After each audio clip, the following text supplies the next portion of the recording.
Hello दोस्तों। तो आज हम पढ़ेंगे एस के झा का फिजिक्स, जिसमें हम मात्रक तथा बीमा पढ़ लिए हैं। और आज हम पढ़ेंगे गति और वेग। ठीक है। अगर आपने मेरे वीडियो नहीं देखा है तो पीछे जाकर 2 वीडियो बनाए हैं, देख लीजिए। और आज हम पढ़ेंगे गति और वेग। तो, तो आज हम इस गति और वेग में दूरी, डिस्टेंस, विस्थापन, वेग, संवेग, त्वरण, इन्हीं सब के बारे में आज क्वेश्चन, ग्राफ निकालने के बताएंगे। तो आज हम ऑब्जेक्टिव वेक्टर पे क्वेश्चन बताएंगे। तो हमारे साथ बने रहे लास्ट तक। अगर आपको railway, SSC, PSC, GT, Bihar police और किसी भी वैकेंसी में अगर नौकरी लेना है तो वीडियो पूरा करना ही पड़ेगा। तो चलो बिना देर किए बात किए हम चालू करते हैं। ठीक है। क्वेश्चन नंबर 1 से चालू करते हैं। आप सब पूरा फोकस के साथ पढ़िए, क्योंकि आप सब जब फोकस के साथ पढ़िएगा तो हमें भी पढ़ने में ठीक लगेगा।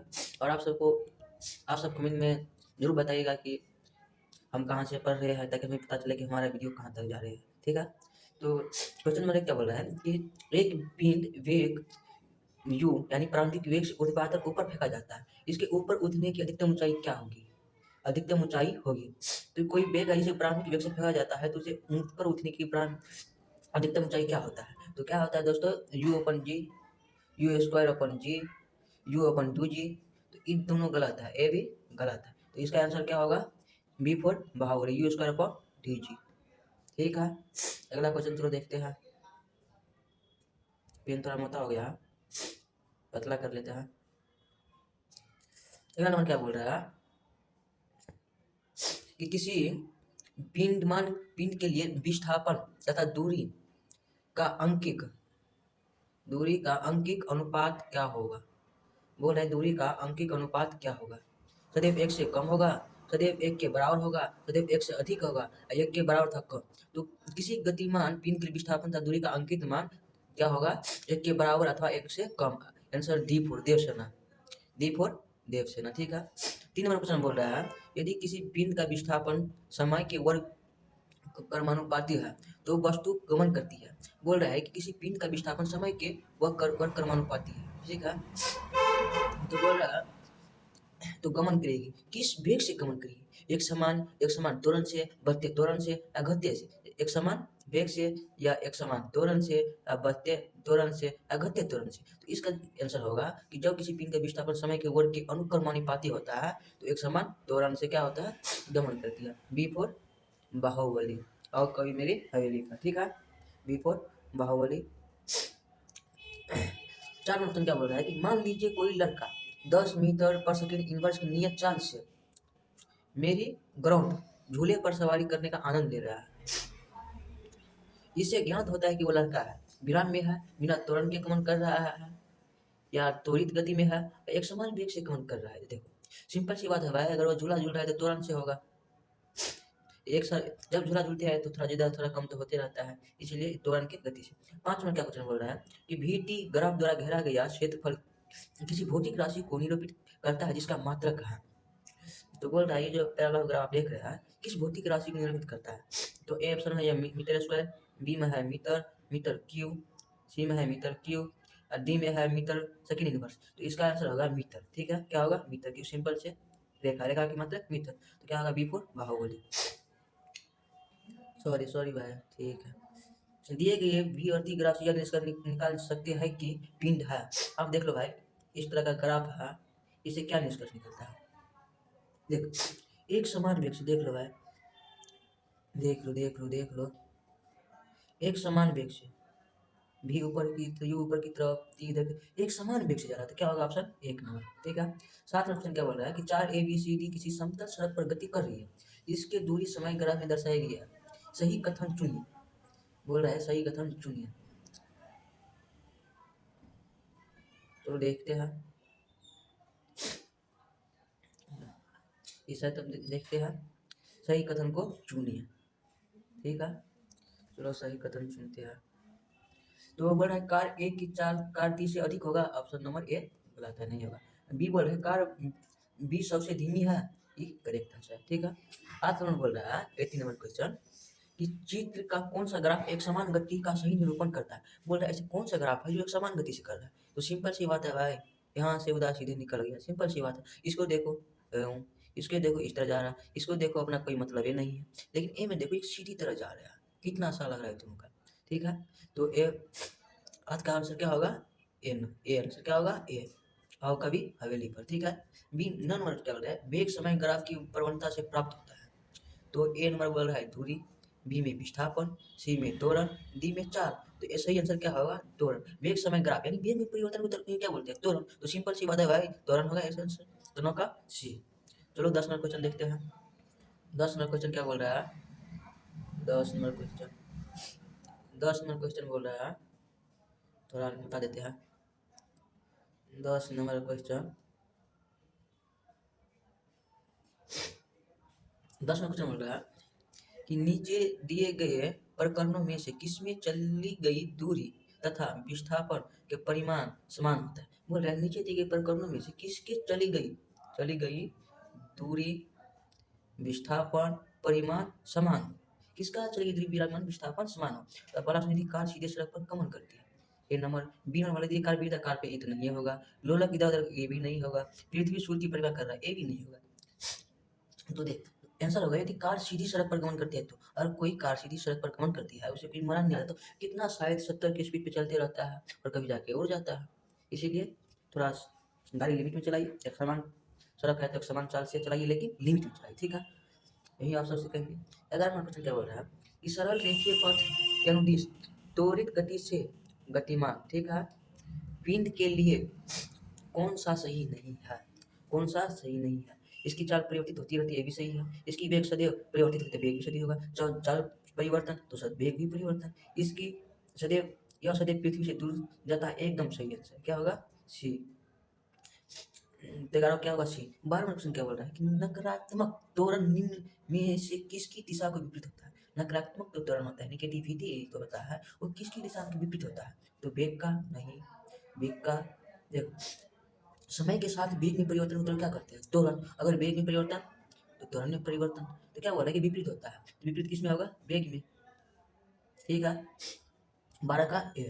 13 नंबर क्या बोल रहा है कि व्यवस्थित वस्तुओं की वह प्रवृत्ति जो उसे अस्थिर या समान गति से गतिमान रहने के लिए प्रवृत्त करता है, क्या कहलाता है। देख सकते हैं आरआरबी एलएलबी टेक्नीशियन एग्जाम पूछ सके, ऐसा कोई क्वेश्चन नहीं है जो हम बताए हैं जो किसी एग्जाम में नहीं पूछा है। जो हम पढ़ाते हैं वो एग्जाम में आने का पक्का चांस है। जैसा कि आप सब थंबनेल पे देखे ही होंगे कि हर एग्जाम में आने वाला क्वेश्चन हम वैसा ही नहीं बोल देते, पूरा प्रूफ के साथ बोलते हैं। ठीक है, थोड़ा हेलो दोस्तों, तो क्वेश्चन नंबर हम 12 तक पढ़ लिए थे, अब 13 नंबर क्वेश्चन करते हैं। ठीक है, 13 नंबर क्वेश्चन में क्या बोल रहा है कि व्यवस्थित वस्तुओं को प्रवृत्ति जो उसे अस्थिर या समान गति से गतिमान रहने के लिए प्रवृत्ति करता है, क्या कहलाती है। बोल रहा है व्यवस्थित वस्तु की प्रवृत्ति। ठीक है, सॉरी थोड़ा लिखा गया, व्यवस्थित प्रवृत्ति,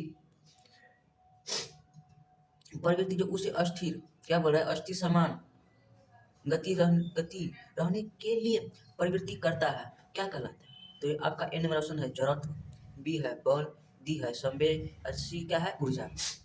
तो देख किसी वस्तु को अस्थिरता बनाने के लिए किसका उपयोग होता है, तो जड़ का। किसका, जड़ में किसी वस्तु को अस्थिर बनाया जाता है, तो क्या होगा, ए फॉर आओ ना मेरे हवेली पर। ठीक है, तो आओ जाना मेरे कभी भी हवेली पर, जिसको मन करे। 14 नंबर क्या बोल रहा है कि यदि किसी वस्तु द्वारा तय की गई दूरी शून्य है तो वस्तु का विस्थापन कितना होगा। यदि किसी वस्तु द्वारा तय की गई दूरी शून्य है तो वस्तु का विस्थापन कितना हो गया। अगर तय की गई दूरी शून्य है तो वस्तु का विस्थापन कितना है। अरे भाई जब दूरी ये तय नहीं करेगा तो उसका विस्थापन क्या होगा, सिंपल सी बात है। देखिए बकलवा कौन कौन एग्जाम में पूछ दिया है, दरोगा में पूछ दिया है, रेलवे जेई पूछ दिया है, एलएलपी टेक्नीशियन पूछ दिया है। कितना आसान क्वेश्चन है। जब कोई दूरी तय होगा तो विस्थापन क्या होगा, क्या इस बिंदु का विस्थापन हो सकता है, वो तो हिलवे नहीं की। विस्थापन क्या होगा, विस्थापन होता है इस बिंदु की मिलाने वाले बीच की दूरी क्या बोलता है, विस्थापन। अगर यहाँ रहता है तो इस बीच में क्या बोलते हैं, विस्थापन। इसको मिलाने वाले का विस्थापन, क्या इस बिंदु का विस्थापन हो सकते हैं, नहीं हो सकते हैं विस्थापन। ठीक है, तो चलो और हम क्वेश्चन देखते हैं 15 नंबर। वीडियो अच्छा लग रहा है तो दोस्तों को भी जुड़वाइए, अपना भी तैयारी कीजिए और 2025 में सिलेक्शन लेने का मौका पाइए। हम नहीं चाहते हैं किसी का भी ये मौका छूटे, अपना मौका को फायदा उठाइए। तो चलो बात की 15 नंबर क्वेश्चन चालू करते हैं। बोले विस्थापन के परिवर्तन की दर को क्या कहते हैं। तो ऑप्शन ए है त्वरण, ऑप्शन बी है गति, ऑप्शन डी है त्वरण, ऑप्शन डी है वेग, सॉरी ऑप्शन सी है दूरी। देख तो त्वरण क्या होता है, वेग में परिवर्तन। वेग में परिवर्तन त्वरण होता है, और विस्थापन में परिवर्तन क्या होता है, विस्थापन यानी यश, यश में परिवर्तन को क्या बोलते हैं भाई, वेग। क्या बोलते हैं, वेग। क्योंकि देख v बराबर क्या होता है, मीटर पर सेकेंड, यानी समय में परिवर्तन की दर क्या बोलते हैं, वेग। तो बोल रहा है विस्थापन में परिवर्तन की दर क्या कहते हैं, तो दी फोर देवसेना, आओ न कभी बाहुबली मूवी में, दी फोर देवसेना, ठीक है। तो 16 नंबर क्वेश्चन क्या बोल रहा है, 16 नंबर क्वेश्चन बोल रहा है किसी पिंड का समरूप, क्या बोल रहा है 16 क्वेश्चन, कि किसी पिंड का समरूप कहा जाता है। बोले किसी पिंड का समरूप क्या कहलाता है, तो वेग का सिर्फ मान नियत हो, क्या वेग का मान सिर्फ नियत हो। बी नंबर में बोल रहा है क्या वेग सिर्फ दिशा में नियत हो, और सी नंबर में बोल रहा है कि वेग का मान दिशा और वेग का मान और दिशा दोनों नियत हो। तो किसी पिंड का वेग समरूप कहा जाता है, तो किसी वेग का समरूप कब कहलाएगा, जब वेग का मान और दिशा दोनों नियत हो। तो क्या होगा 16 का सी आंसर, 16 का सी, वेग का मान और दिशा दोनों नियत हो।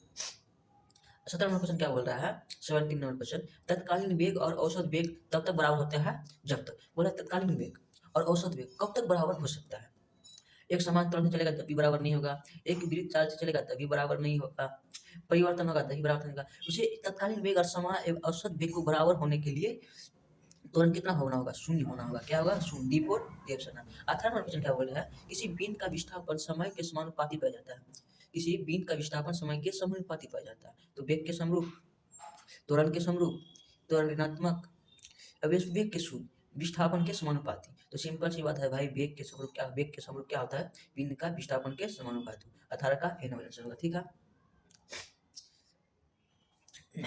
19 नंबर क्वेश्चन क्या बोल रहा है कि मुक्त अवस्था में गिरते हुए एक पिंड द्वारा तय की गई दूरी समानुपाती होता है। बोल रहा है मुक्त अवस्था में जो कोई पिंड गिरता है उसकी द्वारा तय की गई दूरी होता है, पिंड की मात्रा के, ए में बोल रहा है पिंड की मात्रा में, बी में बोल रहा है गिरने के समय में, सी में बोल रहा है गिरने के समय का वर्ग के, और डी में बोल रहा है गुरुत्वाकर्षण के कारण त्वरण गति के वर्ग। तो बच्चा क्या करता है एग्जाम में कि गुरुत्वाकर्षण मान देते हैं, लेकिन ये गलत है, ये गिरने के समय का वर्ग के होता है, ठीक है। मुक्त अवस्था में वर्ग रखना है, ठीक है। या देख लो बीपीएससी प्रीलिम्स में 2018 में आया हुआ क्वेश्चन है, क्या होगा 19 का सी।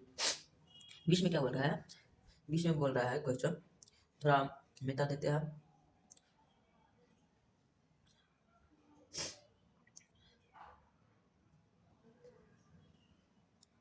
तो 20 में क्या होता है, गति का दूसरा समीकरण डॉट डॉट और समय के बीच का संबंध देता है। तो बोल रहा है ऐसा कौन सा समीकरण और बोल रहा है गति का दूसरा समीकरण और समय के बीच का संबंध देता है।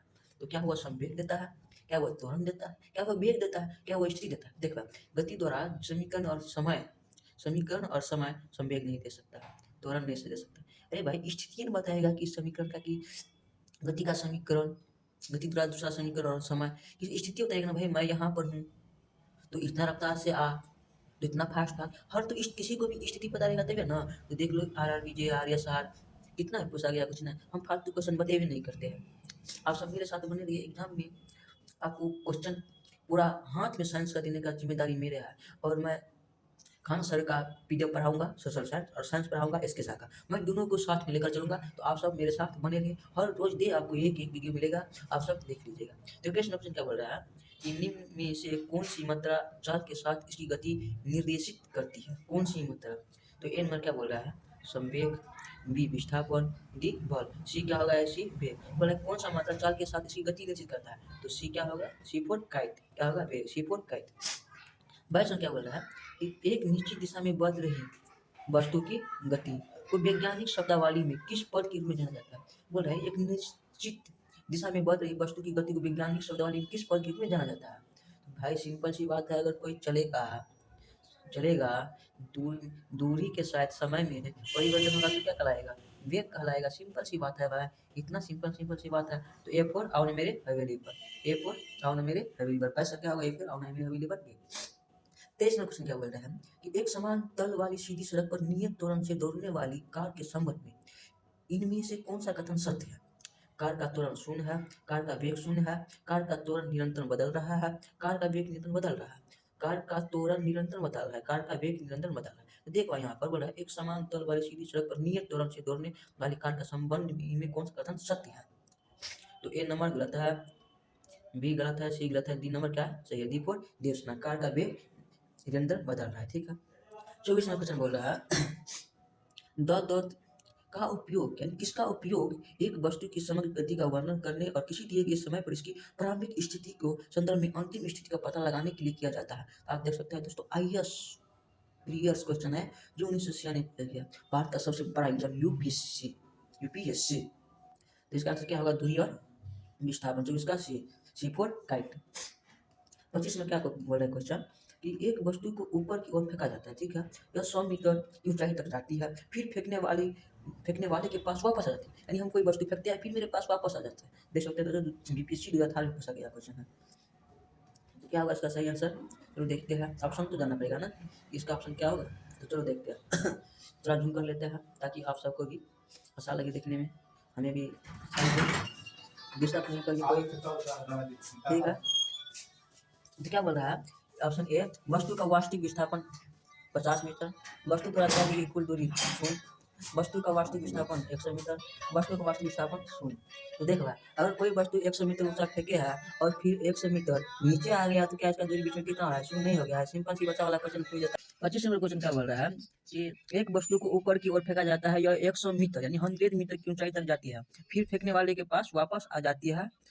तो ऑप्शन से पता चलेगा कि इसका क्या क्वेश्चन बोल रहा है।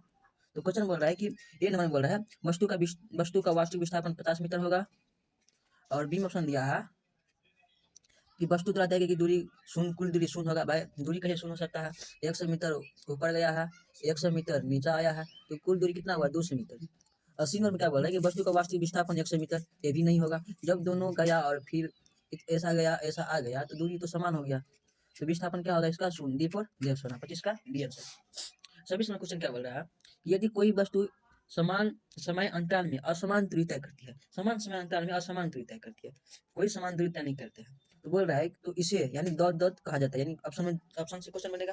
तो बोल रहा है असमान गति। अरे भाई सिंपल सी बात है, जब कोई वस्तु समान समय अंतराल में असमान दूरी तय करेगा, जब वस्तु समान समय अंतराल में असमान दूरी तय करती है तो असमान गति कहलाएगा। सिंपल सी बात है। ए फोर आवन मेरे। चलो 27वां क्वेश्चन देखते हैं कि बोल रहा है 27वां क्वेश्चन कि निरंतर शक्ति प्रदान करने वाली किसी मशीन के द्वारा कोई पिन एक सरल रेखा में चलाया जाता है, कोई पिन एक सरल रेखा में चलाया जाता है, तो 30 सेकेंड में पिन द्वारा तय की गई दूरी निम्न के समानुपाती होगा। तो बोल रहा है ए नंबर ऑप्शन टी का पावर 5, बी में बोल रहा है टी का पावर 1/2, सी नंबर में बोल रहा है टी, और डी नंबर में बोल रहा है टी का पावर 3/2। इसका आंसर क्या होगा, टी का power 3/2, D for definition. 28 number question क्या बोल रहा है कि किसी वस्तु का त्वरण इसके दौर प्रति इकाई समय में परिवर्तन होता है, यानी त्वरण बोल रहा है किसी वस्तु का त्वरण इसके दौर प्रति इकाई समय में हुआ परिवर्तन है, तो त्वरण किसके परिवर्तन से होता है, तो वेग में परिवर्तन दर को त्वरण कहते हैं। सिंपल सी बात है। तो 28 का ए और ना मेरे अवेलेबल, ठीक है। 29 नंबर क्वेश्चन क्या बोलता है, समय के साथ किसी वस्तु का वेग दिखाने वाले ग्राफ को कहा जाता है, समय के साथ किसी वस्तु को वेग दिखाने वाले ग्राफ को कहा जाता है, ठीक है। तो पहला ऑप्शन है वेग और समय ग्राफ, बी में है वेग विस्थापन ग्राफ, सी में है वेग गति ग्राफ, और डी में है वेग दूरी ग्राफ। तो इसका सही आंसर क्या होगा, वेग समय ग्राफ। ए फोर आओ ना मेरे अवेलेबल, ठीक है। 30 नंबर क्वेश्चन क्या बोल रहा है कि धनात्मक त्वरण का अर्थ दत्त, यानी धनात्मक त्वरण का अर्थ क्या होता है। तो देख सकते हैं बीपी एग्जाम 2019, एसएससी सीजीएल 2021, कितना क्वेश्चन है। तो चलो पहला ऑप्शन देखते हैं कि वस्तु का वेग कम होता है, वस्तु का वेग स्थिर रहता है, वस्तु का वेग बढ़ जाता है, वस्तु का वेग शून्य होता है। तो धनात्मक त्वरण होने के लिए तो वस्तु का वेग को बढ़ाना ही पड़ेगा। तो सी फोर का सही आंसर होगा, ठीक है। सी फोर कतबा। चलो 31 में क्वेश्चन देखते हैं। 31 में क्वेश्चन बोल रहा है किसी गति का द्वितीय समीकरण है, किसी गति का द्वितीय समीकरण क्या होता है, एस बराबर 1/ut प्लस 1/2 एटी, वी बराबर u प्लस एटी, एस बराबर ut square plus 1/2 eighty, S बराबर u2 प्लस 1/2 एटी स्क्वायर। तो इसका आंसर क्या होगा, डी फॉर देख सेना। गति का द्वितीय समीकरण क्या होता है, एस बराबर u2 plus 1/2 half u2 plus half eighty square होता है, ठीक है। 31वां क्वेश्चन चलो देखते हैं। बोल रहा है कि शून्य से 31वां क्वेश्चन चलो देखते हैं। 31 नंबर क्वेश्चन थोड़ा जूम कर लेते हैं, ठीक है। 31 नंबर क्वेश्चन 31 नंबर क्वेश्चन बोल रहा है कि सॉरी 31 कर लिया। 32 नंबर क्वेश्चन 32 क्वेश्चन बोल रहा है कि शून्य से स्वतंत्र रूप से गिरने वाली वस्तु है, शून्य से स्वतंत्र रूप से गिरने वाली वस्तु है। तो ये बोल रहा है समान गति से समान बल से, समान त्वरण से, और इनमें से कोई नहीं। शून्य से स्वतंत्र रूप से गिरने वाली वस्तु क्या है? समान त्वरण। जिसका समान त्वरण होगा, जिसका समान त्वरण होता है, वही शून्य से स्वतंत्र रूप से गिर सकते हैं। तो C4 करेक्ट। 33वां क्वेश्चन क्या बोल रहा है कि वह भौतिक राशि जो कभी भी ऋणात्मक नहीं हो सकती है। वो भौतिक राशि जो कभी भी ऋणात्मक नहीं हो सकती है। भाई सिंपल सी बात है, आप इधर चलो, इधर चलो, इधर चलो, आप इधर चलो इधर चलो, इधर भी चलो, दूरी हमेशा धनात्मक होता है। ठीक है, तो 33 से क्या होगा? A4 और मेरे हवेली पर। ठीक है, 34वां क्वेश्चन क्या बोल रहा है कि कोई पिंड वेग v के साथ ऊपर की ओर ऊर्ध्वाधर रूप से फेंका जाता है। यह ऊंचाई h तक पहुंचने के बाद पृथ्वी की ओर लौट आता है। पिंड द्वारा तय की गई दूरी तथा विस्थापन का अनुपात क्या होगा? तो n में बोल रहा है 2h, b में बोल रहा है h, c में बोल रहा है 0 और d में बोल रहा है अनंत। तो क्वेश्चन क्या बोल रहा है? कोई पिंड वेग के साथ ऊपर की ओर ऊर्ध्वाधर रूप से फेंका जाता है। यह ऊंचाई h तक पहुंचने के बाद पृथ्वी की ओर लौट आता है। पिंड द्वारा तय की गई दूरी विस्थापन क्या होगा? भाई जितना हम फेंके हैं फिर लौट आया है, तो क्या होगा? अनंत। ठीक है, डी फॉर देवसन। 35 में क्या बोल रहा है? किसी पिंड के वेग के समय का ग्राफ सरल रेखा में आता है तथा मूल बिंदु से गुजरते हुए x अक्ष को छूता है, तो पिंड गतिशील है। तो पिंड गतिशील है, क्या होगा? समान त्वरण। ए पुराना मेरे हवेली वर। ठीक है, समान त्वरण। चलो 37 नंबर क्वेश्चन देखते हैं। 37 नंबर क्वेश्चन थोड़ा जूम कर लेता है ताकि आपको भी हमको भी सुविधा हो। ठीक है, 33 नंबर क्वेश्चन बोलता है किसी वाहन की गति को माप यंत्र बताता है, उसकी क्या? उसकी यानी किसी वाहन की गति माप यंत्र बताता है।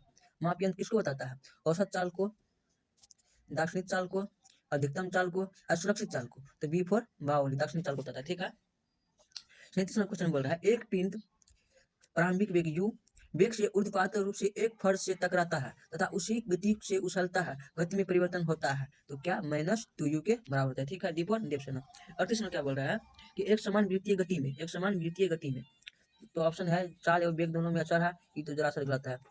बी में बोल रहा है चाल एवं वेग दोनों चर है, ये भी गलत होगा, बी नंबर भी। सी में बोल रहा है चाल चर एवं वेग अचर है, ये भी गलत होगा। तो चाल अचर और वेग चर रहते हैं, और किसका? डी फॉर देवसेना सही आंसर है। ठीक है, और 39वां क्वेश्चन क्या बोल रहा है कि मूत्रगारियों ए एंड बी की दूरी, मूत्रगारियों ए एंड बी की दूरी समय ग्राफ से पता चलता है कि, पता चलता है कि, तो इस ऑप्शन पे जाना पड़ेगा। बोल रहा है ऑप्शन नंबर ए एक समान वेग से चली किंतु बी नहीं चली। नहीं भाई, ऐसा बात तो नहीं है, दोनों चल रहा है। पूरी दूरी तय बी की अपेक्षा ए अधिक वेग से चली है, ये भी भाई गलत है। सी नंबर में क्या बोल रहा है कि पूरी दूरी तक ए की अपेक्षा बी से अधिक वेग से चल रही है। हाँ, ये नजर आ रहा है, देख सकते हैं, माइनस प्लस से। तो क्या होगा? C4 kite. 39 का C4 kite is correct answer. ठीक है, 40 नंबर में क्वेश्चन क्या बोल रहा है कि RBJE में पूछा गया 2015 में क्वेश्चन है 40 नंबर का। ऐसा हम कोई फालतू क्वेश्चन नहीं बताते हैं जो एग्जाम में नहीं आते हैं, हम उतना ही पढ़ाते हैं जो आपका यूपी की लायक है। ठीक है, तो 40 नंबर क्वेश्चन क्या बोलते हैं कि निम्नलिखित ग्राफ क्या प्रदर्शित करता है? आप देख सकते हैं पैराग्राफ है, बोले क्या प्रदर्शित करता है? एक समान त्वरण, एक समान चाल, एक समान गति, एक समान असमान त्वरण। तो भाई देख सकते हैं एक समान त्वरण होगा। देख भाई, इधर वेग देख रहा है, भाग रहा है कितना एक समान से, इधर भी देख समय भाग रहा है। जब वेग और समय परिवर्तन होता है तो हम क्या बोलते हैं? त्वरण। वेग और वेग में परिवर्तन की क्या बोलते हैं? त्वरण। तो ए फॉर और ना मेरा वेरी पर। ठीक है, आप सबको नहीं आना है। चलो 41 क्वेश्चन देखते हैं। 41 क्वेश्चन क्या बोल रहा है? एक वस्तु असमान वेग तथा समान त्वरण से गतिमान है तो, बोल रहा है कि एक वस्तु असमान वेग तथा समान त्वरण से गतिमान है तो, तब बोल रहा है। तो पहला ऑप्शन है दोस्तों, ऑप्शन पे ही दिक्कत है क्वेश्चन। तो चलो चलते हैं ऑप्शन पे। तो पहला नंबर का ऑप्शन क्या बोल रहा है कि विस्थापन समय ग्राफ रेखीय है, विस्थापन समय ग्राफ रेखीय है। बी नंबर बोल रहा है विस्थापन समय ग्राफ अरेखीय है। सी नंबर बोल रहा है वेग समय ग्राफ रेखीय है। डी नंबर बोल रहा है वेग समय ग्राफ अरेखीय है। तो इसका सही आंसर क्या होगा? वेग और समय ग्राफ रेखीय है। ठीक है, C4 43 का C4 का। ठीक है, 42 नंबर क्वेश्चन क्या बोल रहा है? 42 नंबर क्वेश्चन बोल रहा है, 42 नंबर क्वेश्चन क्या बोल रहा है कि पिंड का त्वरण प्रदर्शित करता है, पिंड का त्वरण प्रदर्शित करता है DA/dt डी स्क्वायर S/टी t square t v upon t. इसका सही आंसर क्या होगा? D square upon t square. ठीक है, पिंड का त्वरण प्रदर्शित करता है किससे? D square upon t square से। ठीक है, 43 नंबर क्वेश्चन क्या बोल रहा है हम कि एक कौन एक समान वेग से गतिमान का, यानी कोई कौन है और एक समान वेग से क्या कर रहा है? गतिमान कर रहा है। ठीक है, कौन की गति के संबंध में कौन सा कथन सत्य है? तो भाई कौन सा कथन सत्य है? बोल रहा है m इसकी चाल शून्य होगी, इसकी त्वरण शून्य होगी। भाई दो ऑप्शन पढ़ेंगे तभी तो पता चलेगा ना क्या होगा सही आंसर। कितना नंबर क्वेश्चन है? 43। ठीक है, 43 में बोल रहा है सी में इसका त्वरण वेग के विपरीत होता है, इसकी चाल में परिवर्तन हो सकती है। तो भाई देखो इसकी त्वरण शून्य होगी। B for Baahubali. क्वेश्चन क्या बोलेगा, एक कण एक समान वेग से गतिमान है तो कण की गति के संबंध में कौन सा कथन सत्य है? तो इसकी त्वरण क्या होगा भाई? शून्य होगा। ठीक है, 44 नंबर क्वेश्चन देखते हैं। 44 नंबर क्वेश्चन बोल रहा है, 44 नंबर क्वेश्चन कि गति का तीसरा नियम और वेग के बीच का संबंध कौन बताता है? तो स्थिति तो सिंपल सी बात है, 44 का ए फॉर और मेरे हवेली पर। ठीक है, 50 क्वेश्चन क्या बोल रहा है, 45 समान त्रिज्या की एक लोहे की गेंद और लकड़ी की गेंद को निपात में h ऊंचाई से गिरा जाता है, दोनों को पृथ्वी तक पहुंचने में लगा समय होगा लगभग समान। समान तो नहीं होगा भाई, जिसका वजन ज्यादा है वो पहले पहुंचेगा। बिल्कुल समान, सॉरी बने नहीं। अगर निर्वात में गिरा जाएगा तो वजन रहना और नहीं रहना, यानी घनत्व रहना और नहीं रहना निर्भर नहीं करते, दोनों ही समान वेग से गिरेगा ही, तो क्या होगा? बिल्कुल समान होगा। B for Baahubali.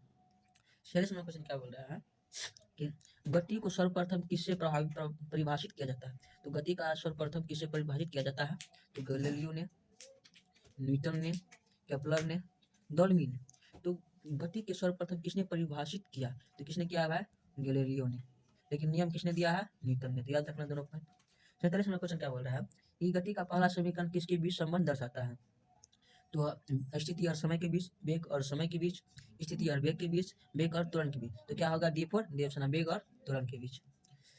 48 क्वेश्चन क्या बोल रहा है, बहुत इंपोर्टेंट क्वेश्चन है, गति के दूसरे समीकरण द्वारा किसके बीच संबंध को दर्शाता है? तो गति का दूसरा समीकरण किसके बीच संबंध को दर्शाता है?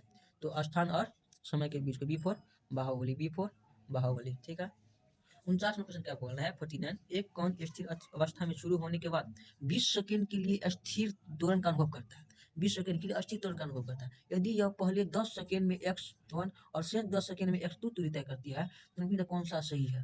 तो x2 बराबर x1, x1 बराबर 3x2, x2 बराबर 2x1, x2 बराबर 3x1। क्या बोल रहा है कि एक कण स्थिर अवस्था में शुरू होने के बाद 20 सेकंड के लिए स्थिर त्वरण का अनुभव करता है। यदि पहले 10 सेकंड में x1 और 2 भाई देख 20 और 10 3, तो क्या होगा भाई? x2 3x1, D for D option है। ठीक है, अभी तक हमने 49 क्वेश्चन कर लिया है। अब इसके बाद टाइप 1 है भाई, टाइप न्यूमेरिकल है। ठीक है, आप देख सकते हैं टाइप न्यूमेरिकल है, तो वीडियो बहुत लंबा चौड़ा हो जाएगा, इसके लिए हम एक अलग से वीडियो बना देंगे। आप सब चिंता करने की कोई बात नहीं है। तो आप सबके लिए हम मिलते हैं नेक्स्ट वीडियो में, और आप सब कमेंट में जरूर बता दें कि हमारे वीडियो कहाँ तक पहुँच रहे हैं, ताकि हमें पता चले कि हमारे वीडियो कहाँ तक पहुँच रहे हैं, और किस किस को अच्छा लगा है वह गुड या बैड जरूर लिखे, ताकि हम अनुमान भी लगा सकें कि हमारी वीडियो में जो गलती है कितना परसेंट गलती है, कितना परसेंट सही है। जिसको वीडियो अच्छा लगे वो निफिकिर बेड ही लिख दे, और जिसको वीडियो अच्छा लगे वो निफिकिर गुड लिख दे। ठीक है, तो मिलते हैं हम अगले वीडियो में। जय हिंद मेरे दोस्तों। ओके, गुड बाय, तथा सी यू।